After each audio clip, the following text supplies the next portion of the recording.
Hey, what is up, everybody? Welcome to the Friday night edition of PHNX Rising podcast, brought to you by the DraftKings Sportsbook app, America's #1 sportsbook app.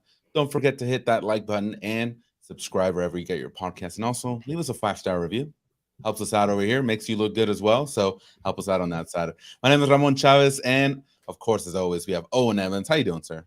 Back here in Phoenix. Finally, all that heat in Kentucky. Oh, it was really getting to me. Oh, Was it the heat or the I don't know. humidity? No, it was the humidity, but I feel like that joke just went over their head. You realize that Rising Twitter's been making fun of them for staying away from the game. I tell you what, I will say the 10,500 or so that was announced attendance, it didn't look that much, even from being there in person. But hey, Was it an early game for them, or was it because it was 7 like a o'clock? midweek? Yeah, 7 o'clock is fairly normal. I guess a lot of people kick off at 7, but hey, True. Friday night, right? We're doing a special one this one, Friday night. We're special because today both of us we got our Four Peaks brew. Well, I got my son's brew, and you got which one? Wow. The Wow. Shout out to Four Peaks Brewing Company. Yeah, we're gonna be sipping on these. And if you got yours at home, if you haven't gotten a chance to go and get some, we'll get some after the show. Really good beer right here. All right, y'all, we got a great show for you today. It is Friday. We're trying to make it chill, but of course we got stuff to talk about. There is a game chill about the PHNX Rising podcast, is there? Let's be real. We're going to talk about, of course, the game tomorrow against Sacramento Republic FC. They're going to be coming into town, playing at Wild Horse Pass tomorrow. Also going to be talking about some stuff that happened midweek. Of course, Owen was over there at the USL Summer Showcase, and you got a chance to speak to a lot of people here, a lot of stuff. So give us some updates in regards to that. Also, some big news last week that we weren't, or this week, I mean, that we haven't had time to kind of break down, which is Manuel Madrid and Phoenix Rising mutually, as the press release says, parting ways. So we'll talk about that and some possible reinforcements. And of course, we're going to take a look around the USL before we leave today. And let's just go ahead and jump into it, Owen. So Phoenix Rising right now, 11th in the Western Conference, 23 points, I believe now. And a lot of people were unhappy about the results. I'll be the first one to say that, yes, I felt like they could have. You can't tell me to chill, Ramon says that. You're not the boss of me. That Louisville game, I felt like a lot of us felt that Rising could have walked away with the 3 points. I was okay with the 1. A lot of people weren't, which is definitely okay. But this game now against Sacramento, Owen, this, I feel, is a must. I know we say it every time. This is definitely a must-win game. We've been saying that for 2 months. I know. I'm kind of getting tired of it. I feel like we just repeat ourselves every show here. But the reason I'm saying that this is a must-win game is because Sacramento Republic has not been playing well in July. They have a huge game that I feel like they're going to be looking forward to instead of this one that's coming up on Saturday. On Wednesday, against Sporting Kansas City for a chance at the final of the U.S. Open Cup. So I feel like if Rising just do not get this win, it's going to look tough from there. Right now, 538 is giving them a 30% chance of making the playoffs. So, Owen, how are you feeling after that game on Wednesday, and how are you feeling heading into Saturday? Right. Well, I think I'll get onto your point about Sacramento later. Mm-hmm. The feeling, and I know this isn't just us, but it's also, look, I ran into a couple of the boys. We're all staying in the same general vicinity in Louisville, Mm-hmm. so you do bump into people. The overwhelming vibe at the moment is effectively, look, yeah, Louisville was a good result in terms of in isolation. It's a good result because that's a tough game to go away to, tough team to play. Coming away with a point on the road, you can't really complain about. However, they do acknowledge the fact that, look, we'd have been a lot happier if some of the other games earlier in the season had, they hadn't dropped points in those games where probably they shouldn't have dropped points. I mean, we can list them off. You can start with the other one that starts with an LOU, and it's Loudon. Shouldn't have lost there, really. Vegas losing twice away is not really good. I think that going forward, you are right. These next few games are must wins, but the problem is that, again, we've been saying this for a while. To me, though, and this is maybe really the thing here, if Rising don't come away with a good point haul from the next 3 games, because it's a really busy kind of spell, this is going to go one of 2 ways. Either this team is going to do really well over this kind of 4-game stretch. They started with a point, which, again, not a bad result in Mhm. isolation. Either they're going to do well in these run of games, in which case it can kind of kickstart things and get them back on track, or they're not going to do well in these games, and then you start to feel as though the season has really, really begun to slip away from Phoenix Rising. So to me, these next 3 games are really, really critical. If you think that Phoenix Rising can get their season back on track, it has to start now. Yeah, and seeing the way the players played on Wednesday, they're fired up, man. Like I saw it on the field. I don't think I've seen a lot of those guys kind of get into a game like they did on Wednesday. They were fired up. I know the humidity and the heat was taking a toll. You could tell that some of those guys were gassed, but they were continuing to fight, and I really admired that from the team. So, and I think even it was addressed in the post game conferences as well. But yeah, we'll see what happens. Sacramento, like we've been saying, Owen, not off to a great start in July, had a really great June. But like how I was saying earlier, I think their minds are going to be occupied on Saturday. I don't think they're looking, even though they're 7th in the West, which is not a secure spot for the playoffs. I feel like they're going to say, look, this game, we're going to try our best. We're going to see where it goes. If by a certain point we can go for the win, we're going to go for the win. But if not, then it's okay. We're going to focus on Wednesday. I feel like as a franchise, I think that game is a lot more important than what's going to happen on Saturday for them. What do you think? Yeah, I think it's interesting, the Sacramento case, because they've started this. We say they've started this month badly, and in terms of the results they have, if you actually look at things though, even among that spell, they're averaging only about just over 1 expected goal against over that whole spell, and a lot of that fact is because of their game against Oakland, which was really kind of a struggle.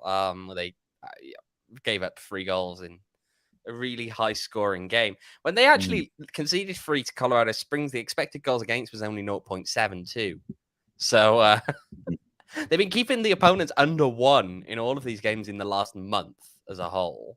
I just feel as though they've maybe been a little bit shortchanged in some of these. Again, they really outplayed for large spells of the game Birmingham Legion, but Legion just maybe had that bit of a kind of a knew about them, that ability to know how to defend and be solid and play a physical game that disrupts the attack. And so, yes, they rode their luck a little bit, but Birmingham kind of, didn't put that. And I think that Legion are probably an outside chance, I think, for a good run at the playoffs later down the line. I just fear that, yes, let's be honest here, Sacramento, they will have eyes towards Wednesday night. But because they've had those poor results recently, I don't think that they will be quite as distracted as they could be. And that's caveating. I don't know. I cannot read Mark Briggs's mind. I don't know what he's going to go with. But I feel as though if results have been going a little bit differently, or if they were a little bit higher up the table, they could afford to kind of take the eye off of the league for this game. But that's not the situation they're currently in. They are at a risk if this kind of slump continues for too much longer. They're at a risk of possibly giving up their playoff spot. And so, to me, are they going to be a little bit distracted by Wednesday? Of course they will be. It's a massive game. Really massive game. But I think that to completely ignore this match, effectively just kind of toss it to the side and put the reserves out, to me, would not be a wise idea for them. Yeah, no, for sure. Right now in the standings, Sacramento is 7th place. Only 18 games though. That's one of the things that I'm kind of keeping an eye out, because I feel like they have a couple of games in hands. If you look at the table, Las Vegas has played 19, Oakland has played 22, RGV Tours have 20, Rising with 19. So they have a game in hand, which theoretically could boost them up a little bit higher if they are able to get a result from that game in hand. So that's where I'm kind of getting that feeling of like, if I'm the coach, maybe try to go for the game in the first half so they can control it, get a lead early. Just control the game. Don't get too crazy. Don't play your stars basically. And so if that happens, I can kind of see the game going that way. But if Rising's able to get a quick lead, maybe a 1-2 2-0 at the half, I think they kind of just say, you know what, it's okay. You know, we knew this might happen. Let's focus on Wednesday, because if you get that victory on Wednesday against Sporting Kansas City, Sacramento Republic kind of puts themselves in company that you don't really see in second division or lower leagues by going to the final. I think it's maybe like the first time in 10 years that a lower. I think it was about 2008 when Charleston Battery, I think, did it last. So it was a long almost time ago. 15 years. Yes. Exactly. So if I'm Sacramento Republic and I'm the owners, I'm the general manager, I'm saying, look, you know, this game's okay. Let's just go and try to get the win, but let's focus on Wednesday, because that could potentially put you on the map on a bigger scale and give you a chance for something that really doesn't happen, which is, you know, getting a U.S. Open Cup trophy. So. Yeah, I mean, again, as you mentioned there, it's 2008, the last time it happened. It is Charleston Battery got to the final. They lost 2-1. It's a massive night for them in front of a home crowd as well on Wednesday. But again, I just feel as though it would be remiss for them to not, you know, I think you're right in terms of we'll see how the game plays out, and then maybe they'll make adjustments based on that. But to me, if you're Sacramento, you go into this game saying, okay, let's try and get up a couple of goals in the first half and then maybe make some change. Take some of the guys in the attack that you really want then for Wednesday, take them off, and then just try and sit back and defend. And with a Mark Briggs side, they might be able to do that. They're, again, a kind of team that can, you know, they're reasonably comfortable in that three at the back kind of setup there. Yeah. Next question here for you, Owen. So, you know, Rising have already faced Sacramento Republic. This was an U.S. Open Cup play. May 11th, Rising lost the 2-0 game. They had the opportunity to actually get on the board. Greg Hurst had his penalty kick saved. And after that, it just became really physical. Rising just was not able to get anything going after that. So what lessons do you think Rising should take from that loss in May? And how can they apply those to Saturday's game? Don't start the midfield they started in that game. No, I'm serious. Well, look, if you're going to play a guy like Carlos Anguiano, you have to play him with the right kind of people around him. You have to recognize his weakness, and you have to actually try and counteract that by providing people around him that are capable of filling in for his weakness. You can't just lump him in the midfield and expect that he's going to be able to play any kind of a physical game, because he can't. Okay, we've seen it time and time again with this team, and it's not a knock on him. He's perfectly capable, technical ability-wise, at playing in that midfield. The problem is that he's a small guy. He needs a more physical presence around him, and if he doesn't have that, you're in for a bad time. It's not going to end well. You will be overrun in the midfield, as we have seen, and so. Yeah, that's my main takeaway. Is that midfield in that game, I really didn't know. Yeah, no, that we all kind of looked around when the lineup sheet came out with Carlos there. He hasn't gotten a lot of opportunities this year, and like you're saying, maybe not the most physical guy. He needs certain people around him in order to be successful. Highly doubt he'll be on the sheet, the lineup sheet tomorrow. But I think the one thing I took away from that game against Sacramento was that Phoenix just needs to convert those chances. And again, it just wasn't specific to that game, but there were numerous times where either Marcus Epps, Santimore, even Greg Hurst, who had just come off a 2-goal performance against San Antonio, was not able to get Rising on the board. So Rising, among the top, you know, in the league as far as shots, one of the worst teams in the league as far as converting those shots. So that can't happen tomorrow. If Sacramento says, you know what, let's just go for the game in the first 45 minutes, and Rising is up against the wall, the offense need to take that pressure off the defense and create chances, put Sacramento in a bad position in order for them to control the game. So that's the one thing that I'm kind of looking forward to tomorrow and see how that that executes basically. Yeah, so just let's run through a couple of players that people should watch in this one. So one of the main guys I'm going to point out, he is, of course, something of a Sacramento Republic club legend. He's been there, gone away, been there, gone away, been there. But, of course, he won the title with them in that first season when they did win the league title. Roro Lopez. Now, obviously, this kind of kicked off last year when And I know it was mentioned for anyone who listened to USL All Access on Tuesday about how Mike Watts kind of pointed at this guy as like he's getting past the pinnacle of his career. Okay, when he was with RGV. Now he very much doesn't look it. Does not look it whatsoever. He's really creating a lot of chances. He looks very good, very dangerous. Pay attention to him because he does look like he's a good 5, 6, 7 years younger. If I'm not wrong, he's the top goal scorer in the U.S. Open Cup tournament right now. So that tells you a lot about him. You know, competing with guys in MLS. Yeah, that's definitely a guy to keep.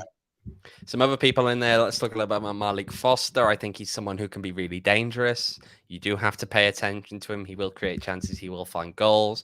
And someone else in the midfield, perhaps this is where it's not quite as flashy, but you know, if we want to look in the midfield, you got Matt Lagrassa, who's really good at just kind of disrupting things in the transition. He's a good midfielder in terms of being that presence in the center that's going to cause you problems when you're trying to get on the attack. So yeah, I feel as though they've got quite a few players in there. I named 3. We could go on a much longer list if we wanted. I don't think we will because they have a good team. I've said this before. I feel like they have a good team. You know, we're not even talking about Douglas Martinez. You have Luis Fernandez, who actually scored against Rising the last game. So there's pretty, and we, you know, not to mention Donny Vitatello, who actually stopped all the shots from Rising during their last game. So they're stacked, man. It's a good team. You know, I feel like some results just haven't gone their way this season, and that's why they're not higher up the table. So, yeah, and I mean, it's a combination of that and the games in hand as well, really. So, look, they've had the luck has gone against them a little bit, but the difference is they're still competing. And you know what? For all the talk that we've had about, you know, where Rising are in the table, all I'd say is that, well, people wouldn't be happy if Rising were, you know, in 7th. I feel like there'd be a lot more slack cut if they were in the semi-final of the cup. Yeah. You know? Yeah, no, I wouldn't. For them to be in that position is actually great, you know, because they've had to face MLS sides, you know, the beating LA Galaxy at home. That's not something a lot of clubs can say, especially in the lower division. So yeah, props to them. And, you know, like I said, they're a good team. And so you gotta respect that. All right, Owen, let's talk about Rising. Do you expect the same front 3 to start on Saturday that did on Wednesday, which is Lamin Jaune? No. God, no. No. I like that 3. I'd be shocked. Look, again, I still repeat my point, which is I don't feel that you get the best out of why am I blanking on the name? Jesus. It's Greg Hurst. It's been a long week. Greg Hurst, thank you very much. I don't what? It's been a long week. Too much travel. My mind is turning to mush.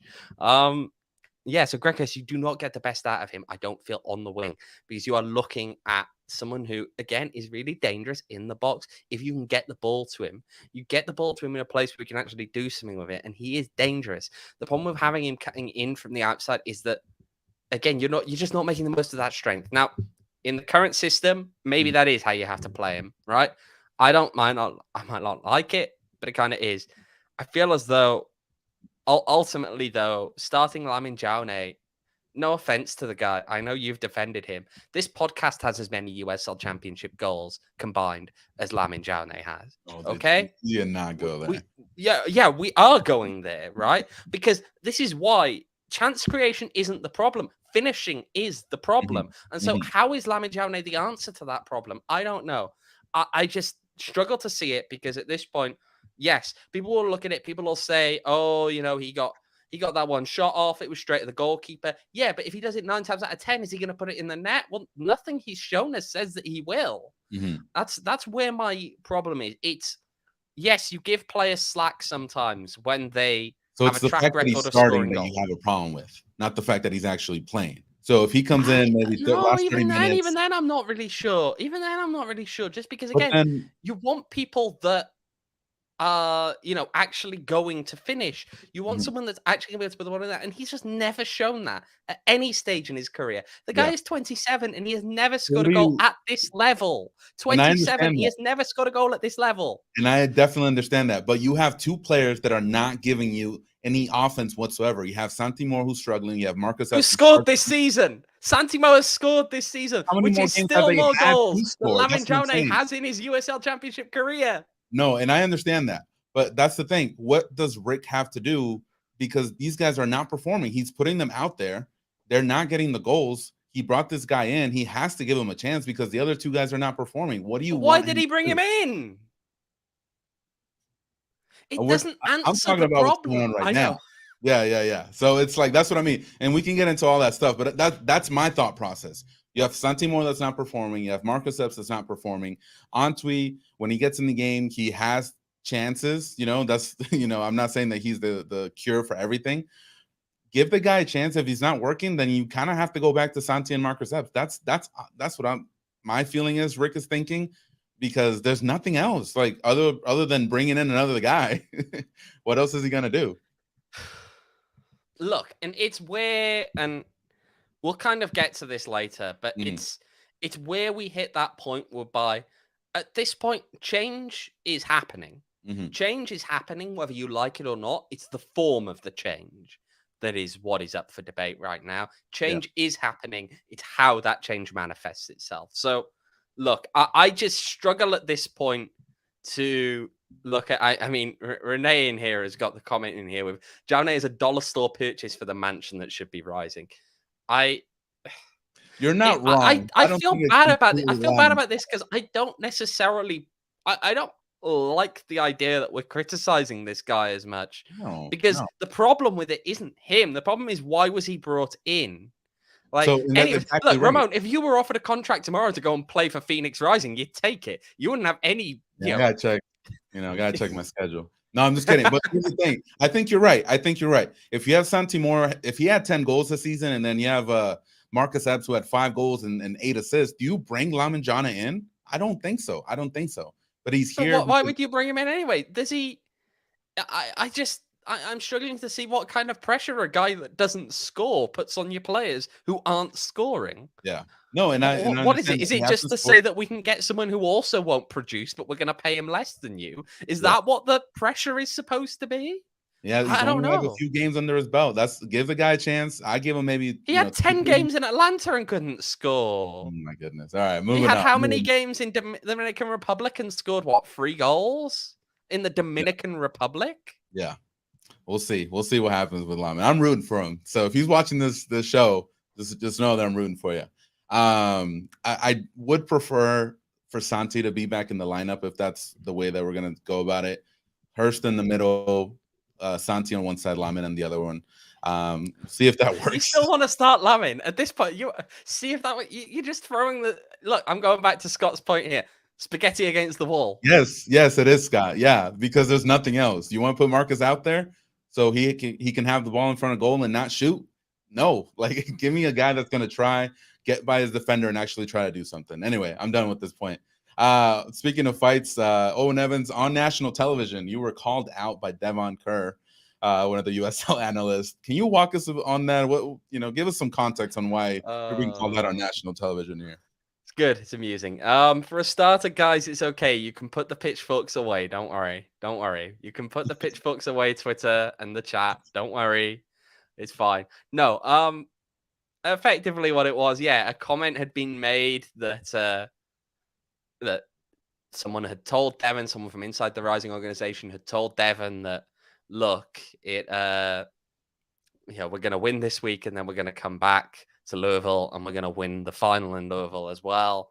And I quote tweeted and said, we hear this every week. Mm-hmm. And then Devon mentions it on the broadcast and he's like, well, I'd rather have a team that are positive in that kind of way and have the belief in themselves they're going to do it, that they're going to go out and actually do something. Well, here's the thing. I understand his point, and self-confidence is huge. I get that. Mm-hmm. You don't want a team that's going into every week with a defeatist attitude, but context is also important here. And the context to this is that 2 days after losing 3-0 to LA Galaxy 2, we were told the team had put in a good performance. We see these same kind of comments sometimes coming out week after week. The tactics were right, or this was right, or that was right, whatever.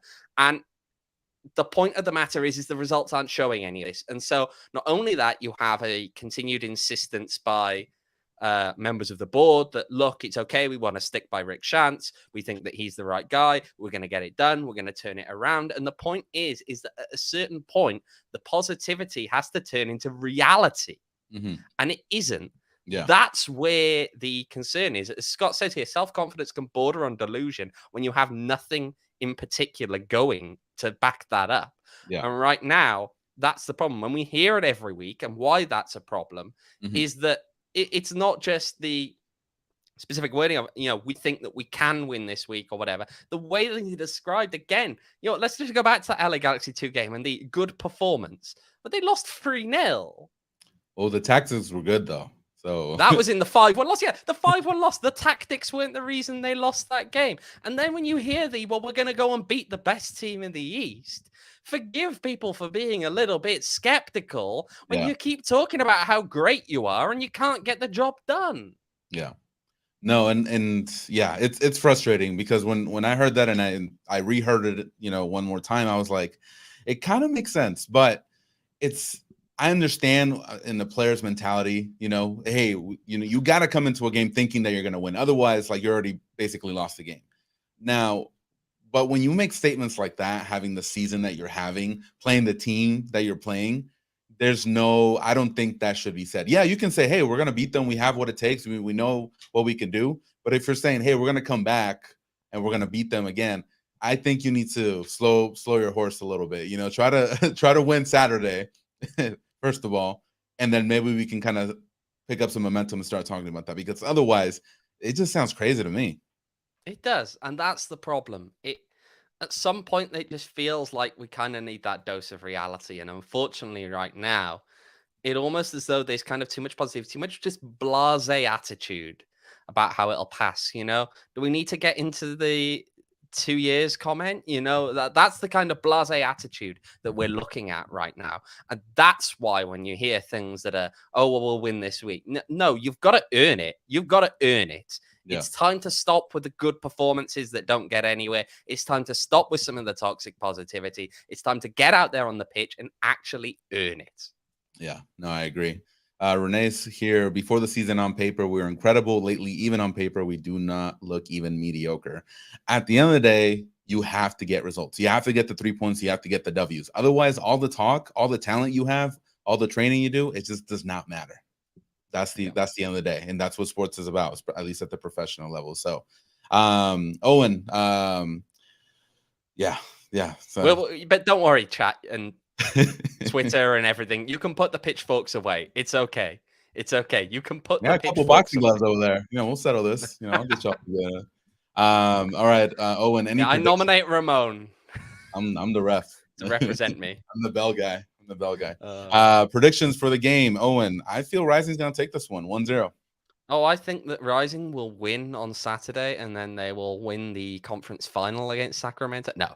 I don't want to say to put the pitchforks away and immediately hop in with another jab. I feel as though this one, I'm going to go with a 2-1 loss. Okay. I feel as though we'll see 2 goals for Sacramento in the first half. I feel as though then we'll see those kind of changes made, and Rising will battle back and get 1, but they won't quite make it over the line. I agree. I could see it going that way. So yeah, chat, let us know what you're feeling. Michael, 1-0. I don't know. 1-0 to who? 1-0 to who? I kind of trust Michael. Reese is in here saying that it's going to be 1-0 to Sacramento. But Michael, you've got to tell us who's going to get that one. Albert saying 0-0. I could see that happening as well. And here's the other question for the chat while we're in there. A lot of you picking draws. Is a draw enough for Phoenix Rising this weekend? Let us know what you think. Picking up points. All right, y'all, let's take a quick break and talk about our friends at OGs. So if you guys haven't gone to their website, I need you to go after the show, go to ogsbrands.com and check out all the product that they have there for you. They also just launched their first ever limited edition seasonal flavor, which is Pina Colada, a perfect pineapple and creamy coconut blend. And again, you guys can find this at ogsbrands.com. And if you're on social media like me all day, every day, you guys can follow them on Instagram at ogsbrands. And you can also find their products at your local dispensary. You must be 21 years or older to purchase, and just have fun. Try the Pina Colada. Let us know how you liked it. and then we'll get Owain some. So rumor has it that actually the member of the Phoenix Rising organization may have been Ramon after. I believe you're a fan of the pineapple OGs, right? Wait, what? Aren't you a fan of the pineapple OGs, Ramon? I like the pineapple one, but I draw the line at pina colada. That's when they start adding stuff to it. I'm just kidding. I'll try. He's a simple guy. Simple things. Yeah. Yeah. I see the chat is really blowing up here about how a draw is not enough. So we've got 3 points or bust from Reese. Not enough, not close to enough from Pat. No, a draw isn't enough, says Michael. Never fire Rick and Bobby, says Fire Schantz. There's a shock. Renee with a draw is not enough, but it's not a loss. And Albert with no, but it's the ceiling of my expectations now. I just want to have a post game where we're happy. That's all I ask. We're never happy, Ramon. They're going to win a game. I'm going to sit there and pick apart ways they still win. Just want a W, man. Just get home, like, in good feelings, not go to the bar crying and say we're happy. So actually, just a little something that happened a couple of weeks ago. I went to this bar. It's called the Little Woody. It's right here on Arcadia. And about 6 to 7 Rising fans showed up. And the reason I knew they were Rising fans because they were wearing the shirt. And that was crazy. That tends to be a giveaway, yeah. Yeah. So some people say, well, how'd you know they were Rising fans? Anyway, I talked to them. Really nice guys. I do not remember their names because I had a couple. And but if you guys are watching, or if you guys see me at the game, say what's up. They were really nice. They bought me a drink. So all right, y'all. You know what? To Pat's comment here, drunk post-game show equals happy show. You know what? These. Well, I was gonna say, do we have to do that for the final game of the season if they miss the playoffs? You had said if we win the championship, we're gonna. Well, that was the we're changing the expectations. We had a whole plan in place for what was gonna happen if they got to the final, if they got there and won, and how it was going to be celebrated on air. And I guess we might as well just throw all that out the window in a minute because it doesn't look like it's happening. Yeah, and look at Scott. Look, he's being mean on the comments right now. That's not nice. That's the name of the bar. All right, it has nothing to do with me. Ramon, can I get an autograph? No, I don't even fist bump kids, so I don't even talk to anybody. I'm just kidding. Anyway, everyone's really nice at the stadium, so shout out to you guys. All right, y'all. Owain, let's talk about the other news that happened this week. Real Madrid and Phoenix Rising mutually parted ways this week. Can you tell me about that? Chat's about to hit up with the mutual stuff, I'm sure. Right. That's the main thing I'd like to address before we get into anything else. Now, I can't comment on the specifics of this case. I do not know the specifics entirely of this case. I've heard hints that maybe it's more one-sided than the other. The thing to be clear about these mutual releases is that it's how it fits within the USL's collective bargaining agreement. So teams are entitled to effectively rip up someone's contract, and then they pay them off, I believe it's 50% of their wage for the rest of the time they were supposed to be there. However, you're limited to how many times you can do that. So again, I can't speak to the specifics of this case. It would not surprise me if a figure that was slightly higher than that 50% was offered, and effectively it was you take this or you get just dumped. It wouldn't shock me. Okay, because mutual agreements don't count against the limit that this collective bargaining agreement has.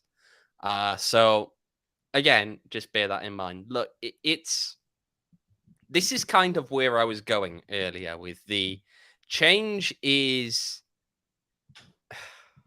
I'm going to refer to the USL media meetings and say that, yes, I did hear from some people. And there was a comment from someone that we're not going to make change for change's sake. Okay? Not going to make change for change's sake. And so you have to bear in mind the fact that the change is happening.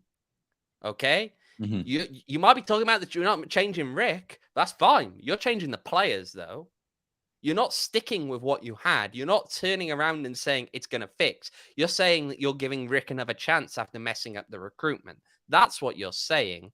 So I don't know. I mean, it's complicated. I feel as though, and we'll get on to possible new people in as well coming soon.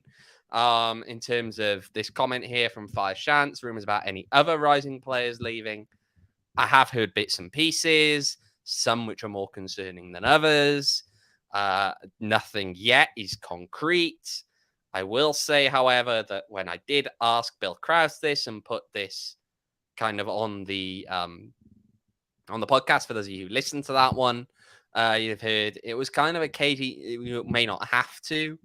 And so what you're looking at then is maybe more will leave, maybe won't. But if more people are coming, look, this is the problem. It's the rate of change right now. The number of people that are being swapped out, and it's because at the end of the day, the recruitment wasn't quite right, or the decisions to retain certain players weren't right. You know, that's the thing that gets me, is that all three of the players that have been released by mutual agreement this year were released after having, you know, come in last season, and they were kept around over the off season. Which is odd. Yeah. We knew who these players were. Why did it take this long to decide? We knew who they were. We genuinely knew who all of them were. But and if you had them last season, what, you know, so for all three players to really hurt your team that badly, where all three have had to get released or mutually parted ways, it's really odd. Yeah. So we'll see what happens with that. I feel like, again, it's just complicated because we want to kind of try and keep these topics quite like delineated and split up and talk through one thing at a time. But right now, everything is bleeding into one because effectively Rising is just this massive mess that is, everything is rotting everything else. It's like effectively we put like 3 rotten apples into a fruit basket and now everything else is rotting around it. And so it's hard to really... Yeah. You know. Yeah, we'll see what happens in the future. But yeah, Madrid, you know, it's like some of the comments said here, he's maybe the speed wise, he was never the fastest guy, especially when you're on the defensive end. So committed some errors, some that were really crucial and ended up maybe even costing Rising the game. So I could see why maybe the frustration from the coaching staff and upper management with that, but yeah, it's just odd that it happened, especially at this time. And given the fact that right now, what they have 3 center backs now, is it? Yeah, just Musa. There's of course talk that someone else may be coming in. It was mentioned on the ESPN broadcast. I think we should talk about one of the possibilities for that. We do have a name for one possibility, and that would be Marcus Vakranis. Now, can't comment too much on the status, if that is actually happening or anything like that. LA Galaxy, for anyone who's interested, Galaxy 2 more to really be specific. Not necessarily the most enamored by his statistics from last year, although I will say that one thing that is of note there is that his passing accuracy in the opposition half is got a little bit more to it. Teresa's comment here, it's a name that believe me, we don't take tips from Logan on Twitter. I can tell you that much. So if we're mentioning it, then I've heard something else. But again, I can't comment fully on this. A lot of the times you see transfers happening, you know, I'd heard names thrown around, even by people who frankly should know exactly what is going on with that club and who they are signing at the end of last season, and things don't always pan out. So you're still kind of, until the deal is done or until the guy's in Phoenix, you never know. You really never know. But just to talk to Vakranis since the name has come up. The really stats young, aren't 19. necessarily. He's young, he's 19, but again, he's a lone player. If you look at last year, not great on duels, not too great on aerial, not incredible in some of the other stuff. He did lose the ball less as a relative to winning the ball than Rising's current centre backs. And I mean, his discipline is all very similar. Again, the main thing that stood out was the fact that he's actually a pretty accurate passer in the opposite half. He, of course, did get called up to the US under-20 squad for the recent CONCACAF championships. So, yeah, so again, there's some pedigree there. There's some pedigree there. I understand his signing more than I would understand Lamin Jaune. Let's put it that way. It's more apparent on its face. Yeah. And now, the way it sounds to me and the way that I was looking at it, he is signed to a first team contract with LA Galaxy. Obviously, more with LA Galaxy too. He's playing more with them. But would this be a loan, you feel, or would this be an outright signing to the team? This is be a loan. Okay. I have no reason to expect there would be anything other than a loan. Gotcha. Yeah. Especially a 19-year-old, you're not going to ship him on. Surely not. As an MLS club, surely you do not want to sell a guy who's 19. Yeah, no, definitely for sure. So yeah, we'll see. Renee says Haugley is not a defender, yet another person they play out of position.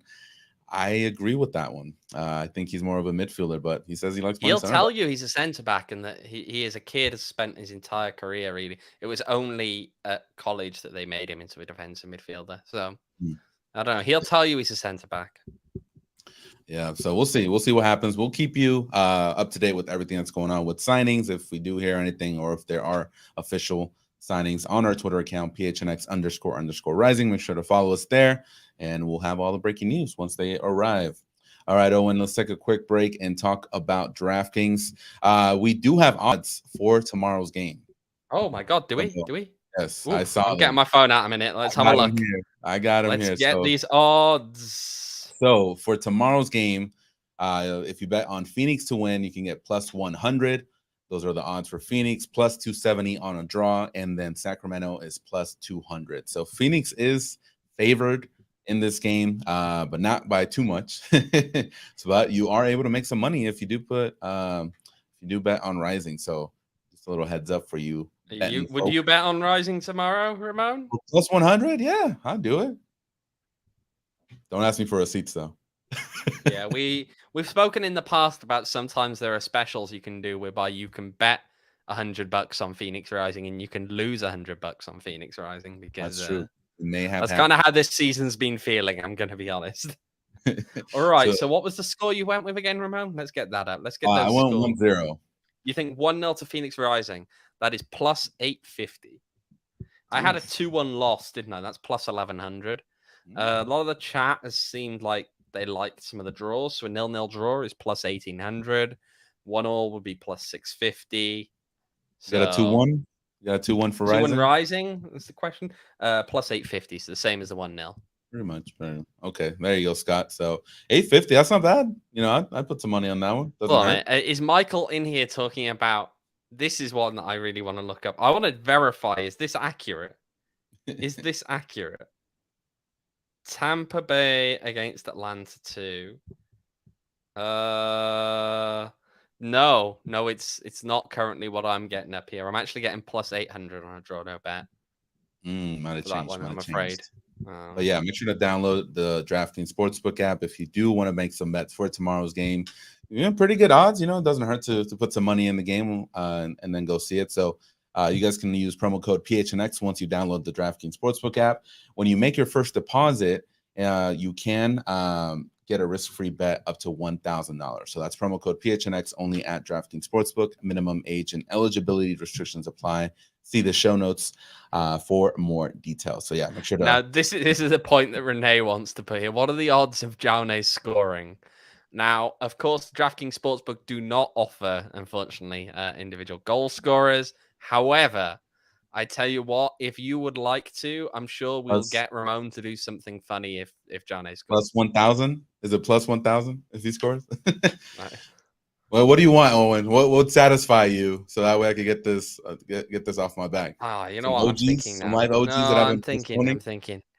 You know what? Maybe we need to do our own little poll here, whereby people need to pick the dates that Phoenix Rising are eliminated from playoff contention, and we'll get you to do something funny for that as well. Plus 10,000. Plus 10,000. The odds are really bad on here.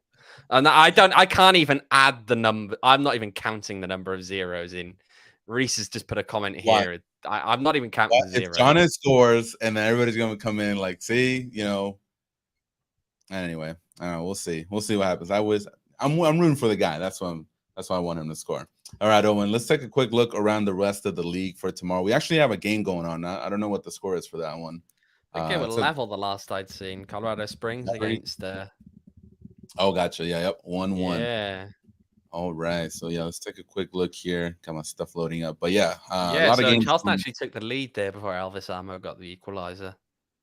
That's a home game for Colorado. So yeah, Mm-hmm. we'll see. We'll see what happens on that one. What's with these? So Colorado has a lot of Friday games, don't they? Like, is that for a reason? Or? Yeah, they choose to. They kind of just make that choice. So Mm.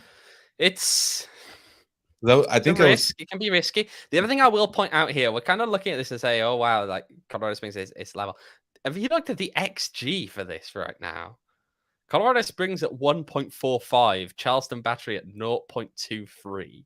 Jeez. But the Friday nights, it's I mean to Harry's thing here. I mean to Pat's as well saying about COVID makeup. No, there's an element of this which is just Colorado Springs like playing on Friday nights. Phoenix Rising did that a couple of years ago. It's choices that you make to a degree that you can have those conversations with the league before the fixtures come out and kind of say when you want to host games a little bit. They get crowds they like on the Friday night, so to them that's something that they like to do. Yeah, and the reason I bring it up was because you and Sam Dorr kind of talked about it on the podcast you had, and so but when you schedule games on Friday, I think it puts you in line to either have a game on Tuesday or Wednesday, and it kind of messes up your schedule. And I think the conversation came about because they only had one eligible player on the bench. I mean, a couple games ago or something like that. So it's tough, man. It is. But hey, it's the decisions they make. It's what happens, I guess. So other games here on the horizon, we have Indy hosting Memphis. Probably not looking good for Indy on that one. We got Detroit hosting New Mexico. El Paso hosting San Antonio. I've been kind of peeking a little bit to El Paso because that's I have some ties to El Paso, so that's why I like to keep up with their team. But there's been some rumblings going on behind the scenes with El Paso. I'm not too versed on it, but just a little stuff that I've been hearing. Yeah, but I mean, again, it's unfortunately we're not too privy to that at the minute. Yeah, looking around at some of the other teams in there again, there are some good games in there, but of course we're going to have our eyes towards one of the night. I'm intrigued to see what happens between LA Galaxy 2 and Orange County. That one intrigues me. Is that the 405 Derby? Is that what they call it? I don't think it has a name because it's LA Galaxy 2. Nobody cares. Oh man.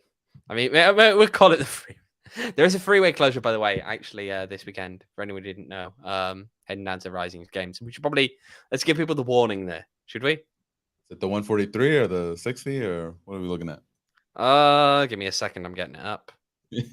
I remember seeing there was a freeway closure. You get the weather report here. You get the traffic report. You get the preview. The traffic on PHNX Rising. Right. So the I-10 eastbound will be closed between the 60 and Loop 202. The I-10 eastbound on-ramps between Broadway and Railroad, US 60 westbound ramp to so that's just ramps. Yeah, so it's effectively just the I-10 will be closed eastbound between the 60 and the 202.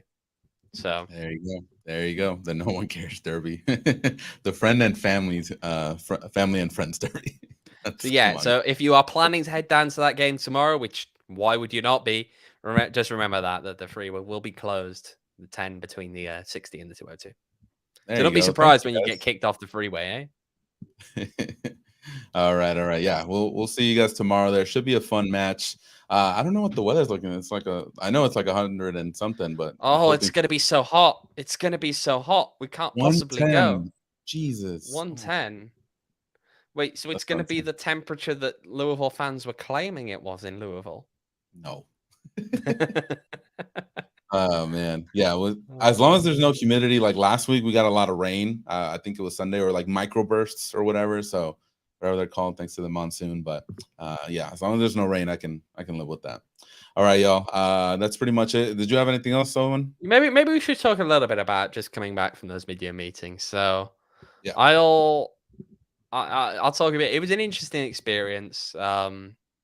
Look, the USL Summer Showcase, they kind of built it as this big thing. Of course, it wasn't really because the fans didn't travel. I know that there's obviously some desire maybe to make them out in a way that maybe you'd see a bit more travel in years going forward because, hey, it's complicated. That's what you want to show on TV.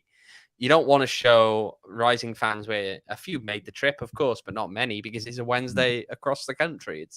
It's hard to get to, but Yeah. So that was interesting. For any of you who haven't yet, look, any discussions on Pro Rel and switching to the FIFA calendar? It's so far it's vagaries. Unfortunately, I didn't get the time, wasn't able to sit down with Jake Edwards last week.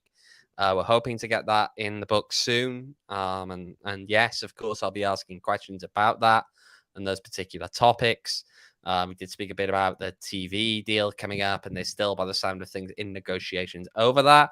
And when the word potential partners gets thrown out, it implies, therefore, that the negotiations are ongoing beyond just the existing kind of ESPN setup. That doesn't mean they won't go back to it, but it does mean there are options available. If you haven't listened to any of the podcasts that were put out this past week, there were, of course, 2 special podcasts, audio only. If you didn't get the chance to listen, one of which we started off by chatting with, as was referenced earlier in this show, Sam Doa. Also got the chance to chat with Amanda Vandervoort and Greg Lallis, who's the chief marketing officer for the league. And then in the second podcast, got the chance to sit down for half an hour, again, referenced earlier in this show, with Bill Krause, the new Phoenix Rising governor. So, yeah, we got a lot done. I feel like the one other thing that was almost worth noting, and I know, again, I said this earlier in this show, but I heard some quite spirited defense of Rick. And that from within some of the Rising camp that were there. When I say camp, I don't mean players. So, yeah. Interesting. Yeah, we'll see. That, it's interesting. I can see the divide kind of already picking up, isn't it? In terms of the fans, it feels as though there's just a pretty large kind of contingent of the fans, at least, are getting quite fed up of the situation, and they're pointing the finger at Rick. I know that Bill defended Rick, of course, in the podcast, and yeah, there's that. Yeah. I feel as though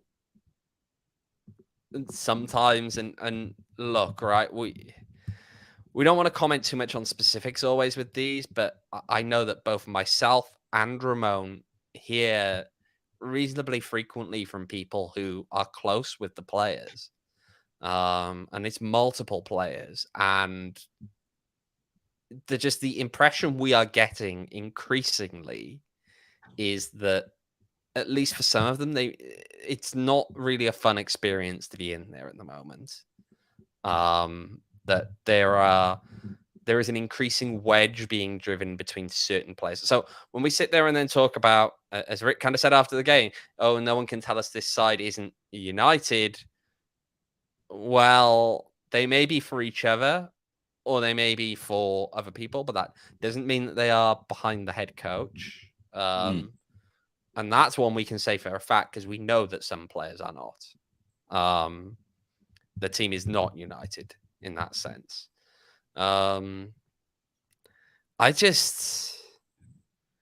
don't know. It's a complicated one, of course, and again, I got to meet quite a few people from different teams, and the impression from there is that some people were a little bit shocked at how far things had gone, especially when it came down to kind of comments that are being made as well. I mean, we mentioned the 2 years comment here. It's a hard one to say that, it's a good impression as a coach to come out and say, I've got 2 years on my contract, when 3 players this year who had time left on their contract got suddenly dumped effectively. But again, there's that. And then the one other thing that I thought was really interesting, and it's kind of a small bit. If you don't listen too closely, you may not pick up on it. But Bill Krause kind of hints in one of his answers when I ask him about the women's team, if they're interested in instituting a women's team, that at the moment, the business model isn't quite there with Phoenix Rising, in terms of they are losing money on this team at the moment. So quite the implications of that going forward and all of that, I don't know. But it's just an interesting side note, something that probably should be noted in there. Yeah. If you haven't gotten a chance to listen to that podcast, you can listen to it again on all the streaming sites. Interesting comments that were made there. And Owen, thanks for doing that interview And yeah, let us know your opinions on Twitter, and how you feel about some of the comments that were made. So yeah, we'll leave it at that. Owen, big game tomorrow. And yeah, we'll see what happens with the rest of the season, man. I'm just hoping for a victory tomorrow. I want to have a good show after the game tomorrow. That way it's not all somber Saturdays, you know. I just, yeah, it's, hey, eventually something has to turn. The question, and I know I'm the one who says that, I don't say that, but my comment here is, in the long run, eventually something has to turn. Now, in 5 years' time, when myself and Ramon are sitting there at Wild Horse Pass going, when are we finally going to see a win again? Then maybe we'll give up. But hey, it's 5 also years. said ownership group is open. They cash infusion.